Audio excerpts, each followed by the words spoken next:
March ಕೊನೆಯಲ್ಲಾದಂಥ ಶನಿಗ್ರಹದ ಬದಲಾವಣೆಯಿಂದಾಗಿ ನಿಮ್ಮ ಜೀವನದಲ್ಲಿ ಸಿಕ್ಕಾಪಟ್ಟೆ ಬದಲಾವಣೆಗಳೇ ಆಗಿರುತ್ತೆ. ಗ್ಯಾರಂಟಿಯಾಗಿ ನಿಮ್ಮಲ್ಲಿ ಎಷ್ಟೊಂದು ಜನ ಇದರಿಂದ ಆದಂತಹ ರಿಸಲ್ಟ್ಸ್ನ ಎಕ್ಸ್ಪೀರಿಯನ್ಸ್ ಮಾಡ್ತಿರ್ತೀರಾ. ಆದರೆ ಇವತ್ತು ನಾವು ಒಂದು ಒಳ್ಳೆ ಗ್ರಹದ ಬಗ್ಗೆ, ಶುಭ ದೃಷ್ಟಿ ಬಗ್ಗೆ ಮಾತಾಡೋಣ. ಅದರ ಆಶೀರ್ವಾದದ ಬಗ್ಗೆನೂ ನಾನಿವತ್ತು ನಿಮಗೆ ಹೇಳ್ತೀನಿ. ಈ ಗ್ರಹದ ಮಹತ್ವ ಏನು ಅಂದ್ರೆ, ಅದು ನಮ್ಮನ್ನ ಕೆಳಗೆ ಬೀಳೋದಕ್ಕೆ ಬಿಡಲ್ಲ, ಯಾವಾಗ್ಲೂ ಕೈ ಹಿಡಿದು ನಿಮ್ಮನ್ನ ಕಾಪಾಡ್ತಾನೇ ಇರುತ್ತೆ.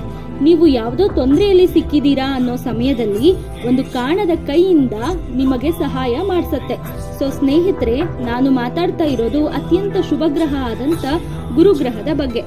ಆಸ್ಟ್ರಾಲಜಿ ಅಂದ್ರೆ ಜ್ಯೋತಿಷ್ಯದಲ್ಲಿ ಗುರುಗ್ರಹನ ನಾವು ಅತ್ಯಂತ ಶುಭ ಗ್ರಹ ಅಂತ ಕನ್ಸಿಡರ್ ಮಾಡ್ತೀವಿ. ಅದು ದೇವತಾ ಗ್ರಹ.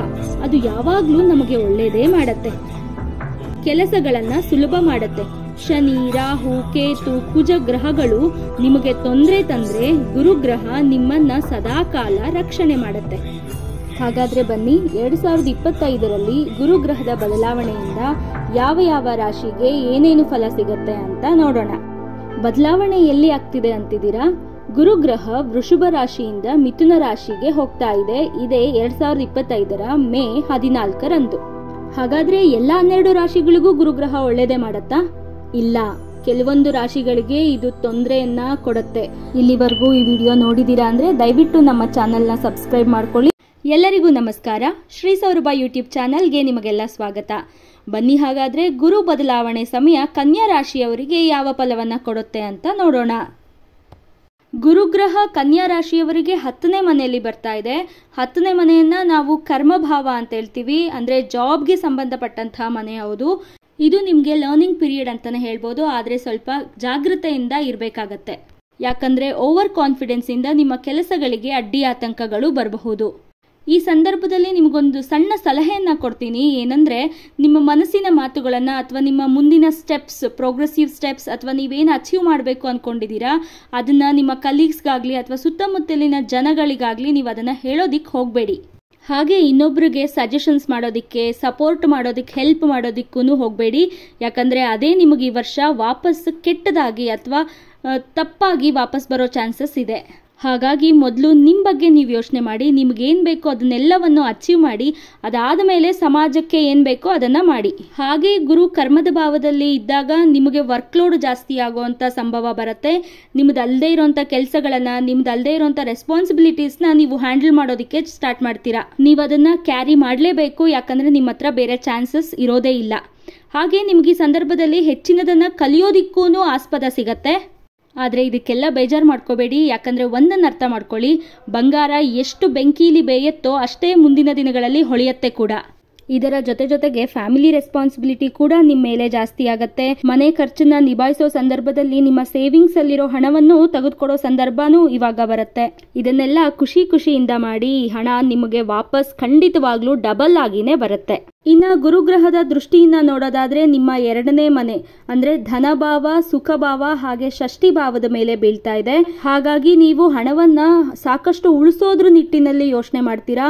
ವೆಲ್ತ್ ಅಥವಾ ಅಸೆಟ್ ನ ತಗೊಳ್ಳೋದು, ಒಂದ್ ಕಡೆ ಕೂಡಿಡೋದ್ರ ಬಗ್ಗೆ ಅಥವಾ ಎಲ್ಲಾದ್ರೂ ಇನ್ವೆಸ್ಟ್ ಮಾಡೋದ್ರ ಬಗ್ಗೆ ಯೋಚನೆ ಮಾಡ್ತಿರ್ತೀರಾ.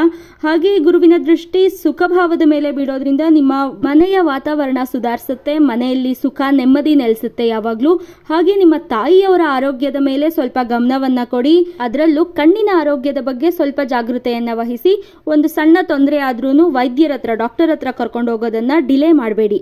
ಹಾಗೆ ಗುರುಗ್ರಹ ಅಕ್ಟೋಬರಿಂದ ಡಿಸೆಂಬರ್ವರೆಗೂ ನಿಮ್ಮ ಲಾಭ ಭಾವಕ್ಕೆ ಅಂದ್ರೆ ಕಟಕ ರಾಶಿಗೆ ಬಂದಾಗ ನಿಮ್ಮ ಎಕನಾಮಿಕ್ ಗ್ರೋತ್ ಚೆನ್ನಾಗಾಗತ್ತೆ. ವೆಲ್ತ್ ಅಸೆಟ್ ನ ತುಂಬಾ ಚೆನ್ನಾಗಿ ಸ್ಟೋರ್ ಮಾಡ್ತೀರಾ. ಜೊತೆಗೆ ನಿಮ್ಮ ಮಕ್ಕಳೇನಾದ್ರೂ ಇದ್ರೆ ಅವರಿಂದ ಖುಷಿ ಸುದ್ದಿಯನ್ನ ನೀವು ಎಕ್ಸ್ಪೆಕ್ಟ್ ಮಾಡಬಹುದು. ಓದೋದ್ರಲ್ಲಿ ಅವರ ಬೆಳವಣಿಗೆ ಆಗಿರ್ಬೋದು ಅಥವಾ ಸ್ಪೋರ್ಟ್ಸ್ ಅಲ್ಲಿ ಡೆವಲಪ್ಮೆಂಟು, ಈ ತರ ಅವರಿಂದ ಯಾವ್ದಾದ್ರೂ ಒಂದು ಖುಷಿ ವಿಚಾರ ನಿಮ್ಗೆ ಸಿಗತ್ತೆ. ಇನ್ನ ಈ ವರ್ಷ ನಿಮ್ಮ ಎಲೆಕ್ಟ್ರಾನಿಕ್ ಗ್ಯಾಜೆಟ್ಸ್, ನಿಮ್ಮ ಮನೇಲಿ ಏನೇನಿದೆ, ಟಿವಿನೋ ಅಥವಾ ಒಂದು ವಾಷಿಂಗ್ ಮಿಷಿನ್, ಫ್ರಿಡ್ಜು, ಈ ತರ ರಿಪೇರಿಗಳು ಬರುವಂತ ಚಾನ್ಸಸ್ ಜಾಸ್ತಿ ಇದೆ. ಹಾಗೆ ನಿಮ್ಮ ವೈವಾಹಿಕ ಜೀವನ ಅಥವಾ ಸಾಂಸಾರಿಕ ಜೀವನದಲ್ಲಿ ಏನಾದ್ರೂ ತೊಂದರೆಗಳಿದ್ರೆ ಅದೂ ಅಕ್ಟೋಬರ್ನ ನಂತರ ಸರಿ ಹೋಗೋ ಎಲ್ಲಾ ಚಾನ್ಸಸ್ ಚಾನ್ಸಸ್ಸು ಇದೆ. ಇನ್ನು ನೀವು ಆಸ್ಪತ್ರೆಗಳಿಗೆ ಹೆಚ್ಚಾಗಿ ಓಡಾಟ ಮಾಡೋದು ಇರುತ್ತೆ. ನಿಮಗೋಸ್ಕರ ಅಲ್ಲ, ಬೇರೆಯವರು ನಿಮ್ಮ ಸ್ವಂತದವರು ಅಥವಾ ಗೊತ್ತಿರೋವಂಥವ್ರು ಅನಾರೋಗ್ಯದಿಂದ ಇದ್ದಾಗ ಅವರನ್ನ ನೋಡ್ಕೊಂಡು ಬರೋದಕ್ಕೆ ನೀವು ಆಸ್ಪತ್ರೆಗಳಿಗೆ ಹೋಗಿ ಬರ್ತೀರಾ. ಒಟ್ಟಾರೆಯಾಗಿ ಹೇಳೋದಾದ್ರೆ ನಿಮಗೆ ಈ ವರ್ಷ ಅತಿ ಹೆಚ್ಚು ಕೆಲಸ ಮಾಡಬೇಕಾದಂಥ ಸಂದರ್ಭಗಳು ಬರುತ್ತೆ. ವರ್ಕ್ ಲೋಡ್ ಜಾಸ್ತಿ ಆಗುತ್ತೆ. ಆದರೆ ಖಂಡಿತವಾಗ್ಲೂ ಈ ಅಲ್ಲ ಮುಂದಿನ ವರ್ಷ ನಿಮಗೆ ಅಪ್ರಿಸಿಯೇಷನ್ ಕೂಡ ಸಿಗತ್ತೆ. ಯಾರಿಗಾದ್ರೂ ಕೆಲಸ ಜಾಸ್ತಿಯಾಗಿ ಅಪ್ರಿಸಿಯೇಷನ್ ಕಡಿಮೆ ಆದರೆ ಮನಸ್ಸಿಗೆ ಒಂಥರ ನೋವಾಗುತ್ತೆ, ಮನಸ್ಸು ಭಾರ ಆಗುತ್ತೆ. ಆದರೆ ನೀವು ಈ ವರ್ಷ ಕನ್ಯಾ ರಾಶಿಯವರು ಇದನ್ನ ಅನುಭವಿಸಲೇಬೇಕಾದಂಥ ಪರಿಸ್ಥಿತಿ. ಆದ್ರಿಂದ ಇದಕ್ಕೆ ಪರಿಹಾರ ಅಂತ ಹೇಳೋದಾದ್ರೆ ಗುರುವಾರಗಳ ಕಾಲ ನೀವು ಆಂಜನೇಯನ ದೇವಸ್ಥಾನಕ್ಕೋ ಅಥವಾ ಶ್ರೀ ವಿಷ್ಣುವಿನ ದೇವಸ್ಥಾನಕ್ಕೋ ಶ್ರೀ ಕೃಷ್ಣನ ದೇವಸ್ಥಾನಕ್ಕೋ ಹೋಗಿ ತುಪ್ಪದ ದೀಪವನ್ನ ಹಚ್ಚಿ ಬನ್ನಿ. ಆದಷ್ಟು ಗುರುವಾರಗಳ ಕಾಲ ಇದನ್ನ ಮಾಡಿ, ನಿಮಗೆ ಒಳ್ಳೆ ಫಲ ಸಿಗತ್ತೆ. ಈ ವಿಡಿಯೋ ನಿಮಗೆ ಇಷ್ಟವಾಗಿದ್ದರೆ ಒಂದು ಲೈಕ್ ಮಾಡಿ, ನಿಮ್ಮ ಆಪ್ತರೊಂದಿಗೆ ಶೇರ್ ಮಾಡಿ, ಹಾಗೆ ನಿಮ್ಮ ಅನಿಸಿಕೆ ಅಭಿಪ್ರಾಯಗಳನ್ನು ಕಮೆಂಟ್ ಮೂಲಕ ನಮಗೆ ತಿಳಿಸಿ. ಇನ್ನು ನಮ್ಮ ಚಾನೆಲ್ನ ನೀವು ಸಬ್ಸ್ಕ್ರೈಬ್ ಮಾಡಿಲ್ಲ ಅಂತ ಅನ್ನೋದಾದರೆ ದಯವಿಟ್ಟು ಶ್ರೀ ಸೌರಭ ಯೂಟ್ಯೂಬ್ ಚಾನೆಲ್ನ ಸಬ್ಸ್ಕ್ರೈಬ್ ಮಾಡ್ಕೊಳ್ಳಿ. ಮುಂದಿನ ವಿಡಿಯೋದೊಂದಿಗೆ ಮತ್ತೆ ಸಿಗೋಣ. ಎಲ್ಲರಿಗೂ ಒಳ್ಳೆಯದಾಗಲಿ. ಹರ ಹರ ಮಹಾದೇವ.